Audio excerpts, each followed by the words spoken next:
दोस्तों आज food and nutrition की तीसरी क्लास देखेंगे हम। आज का पहला क्वेश्चन देखेंगे, रक्त में लोहे की मात्रा कितने प्रतिशत होती है? 75%।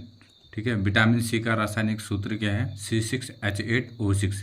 इसको हम एस्कॉर्बिक एसिड भी कहते हैं और इसका दूसरा नाम सी विटामिक एसिड भी है। ठीक है। विटामिन सी की मात्रा सबसे ज़्यादा किस में पाई जाती है? आंवले, नींबू में पाई जाती है। ठीक है। गर्भवती महिला या दूध पिलाने वाली माताओं को दैनिक कितने कैल्शियम की आवश्यकता होती है? मतलब ये है कि जो गर्भवती महिला है या दूध पिलाने वाली जो माता है उनको रोजाना कितने कैल्शियम की आवश्यकता होती है? 1000 मिलीग्राम, 1000 mg। ठीक है। साधारण व्यक्ति को प्रतिदिन सोडियम की आवश्यकता होती है कितनी? मतलब एक जो साधारण आदमी है उसको रोजाना कितने सोडियम की आवश्यकता होती है? 10 से 15 ग्राम सोडियम की आवश्यकता होती है। और हम फास्फोरस का अवशोषण जो कि क्या है? मिनरल्स है। इसका अवशोषण हमारे शरीर में कहाँ होता है? छोटी आंत में होता है। ठीक है। फास्फोरस का अवशोषण शरीर में किसके द्वारा किया जाता है? छोटी आंत के द्वारा किया जाता है। शरीर में पोटेशियम होता है कितना? 250 ग्राम। शरीर में पोटेशियम की दैनिक आवश्यकता कितनी होती है? 1000 से 2000 मिलीग्राम। शरीर में फास्फोरस की मात्रा 400 से 700 ग्राम पाई जाती है। और इसी प्रकार आयोडीन की मात्रा शरीर में कितनी होती है? 50 ग्राम। फ्लोराइड का प्रकोप सबसे ज़्यादा हमें कहाँ देखने को मिलता है? राजस्थान, यूपी, तमिलनाडु, आंध्र प्रदेश, पंजाब, इन राज्यों में है फ्लोराइड का प्रकोप सबसे ज़्यादा देखने को मिलता है। और जो फ्लोराइड या फ्लोरीन ये किस में? पानी में पाया जाता है। मिनरल्स। कौन सा मिनरल्स? फ्लोराइड। इनका प्रकोप इन राज्यों में सबसे ज़्यादा देखने को मिलता है। अब बात करें हम चाय में, तो चाय में कौन सा अम्ल पाया जाता है? टैनिक अम्ल। चाय में टैनिक अम्ल पाया जाता है, टैनिक एसिड पाया जाता है। ये टैनिक एसिड क्या करता है? हमारे पेट में कब्ज बनाता है। कौन? Tannic acid.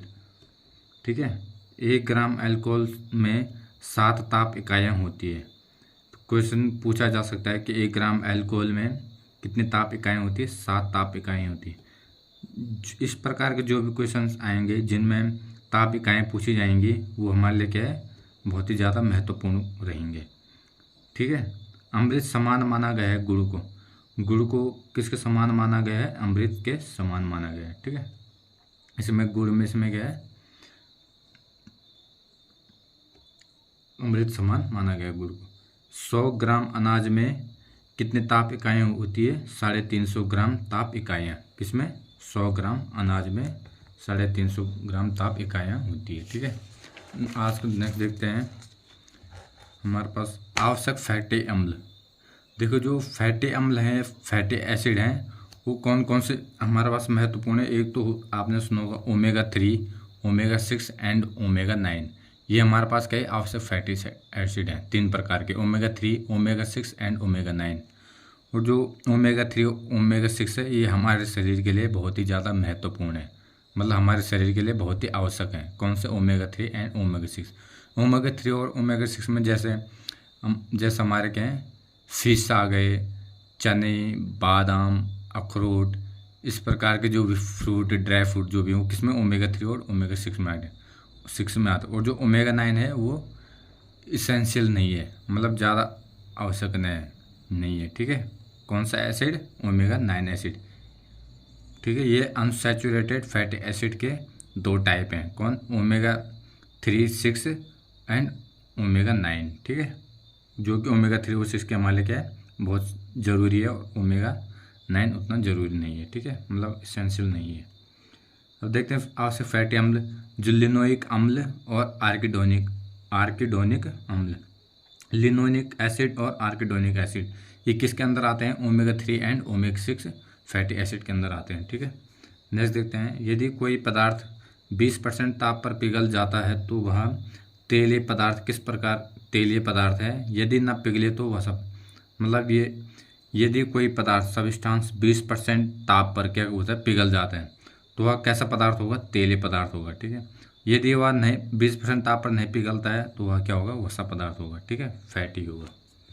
वसा की कमी से शरीर में कार्बोलिक अम्ल और पानी की मात्रा बढ़ जाती है। इससे पाँव में सूजन आ सकता है। ठीक है। किसके कारण? वसा की कमी के कारण। वसा की कमी होगी तो हमारे शरीर में कार्बोलिक अम्ल की मात्रा भी कम होगी और पानी की मात्रा, कार्बोलिक अम्ल और पानी की मात्रा बढ़ जाती है वसा की कमी से। ठीक है। इससे पाँव में सूजन आ जाता है। ठीक है। नेक्स्ट देखते हैं, आवश्यक फैटी अम्ल की कमी से कौन सा रोग हो सकता है? फ्राइनोडर्मा। ये क्वेश्चन बन सकता है कि फ्राइनोडर्मा रोग किसकी कमी से होता है? किस कमी से होता है?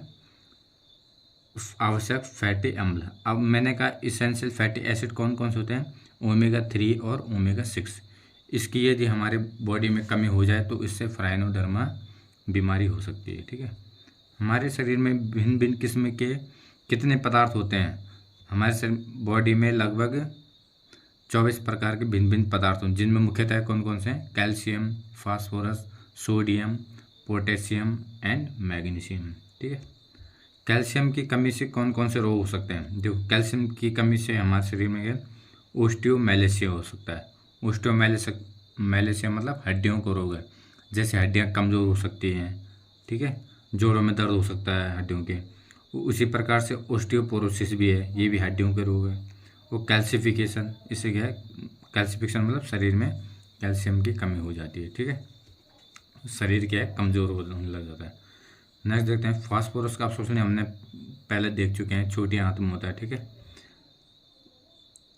क्वेश्चन बन सकते हैं कि छोटे निम्नलिखित में से छोटी आंत किसका अवशोषण करती है? ऑप्शन बनेगी कैल्शियम, फास्फोरस, मैग्नीशियम, पोटेशियम। तो किसका करती है? फास्फोरस का करती है। ठीक है। ये भी कैल्शियम और ये भी हमारे हड्डियों के निर्माण के लिए बहुत ही आवश्यक होते हैं। ठीक है। खून में लोहे की मात्रा हमने देख ली 75% पाया जाता है।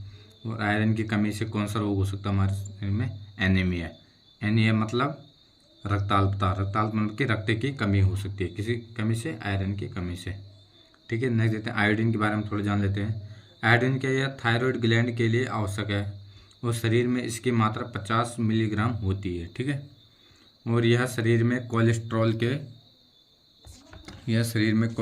लिए क्या हो सकता है? निर्माण को नियमित करता है। ठीक है।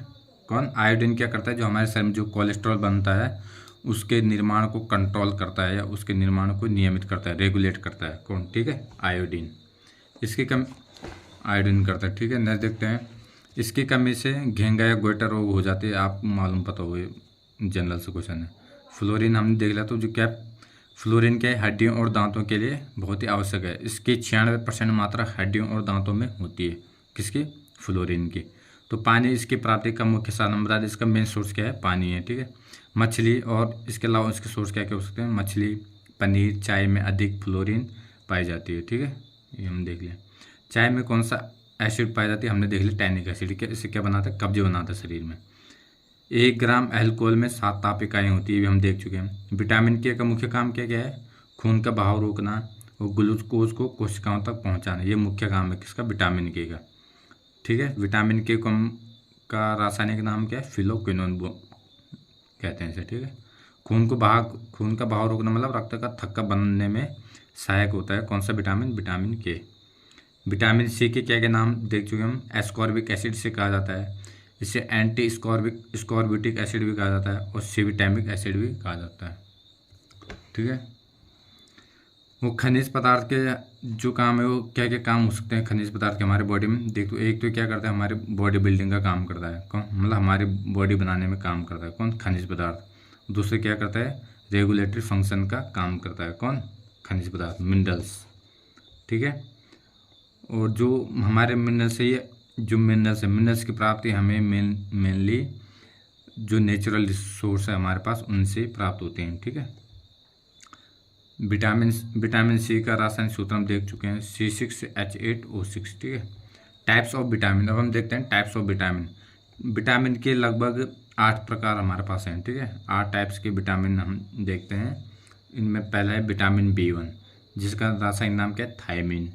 नेक्स्ट है विटामिन B2, इसे राइबोफ्लेविन कहा जाता है। विटामिन B3 को नियासिन कहा जाता है या नियासिनामाइड कहा जाता है।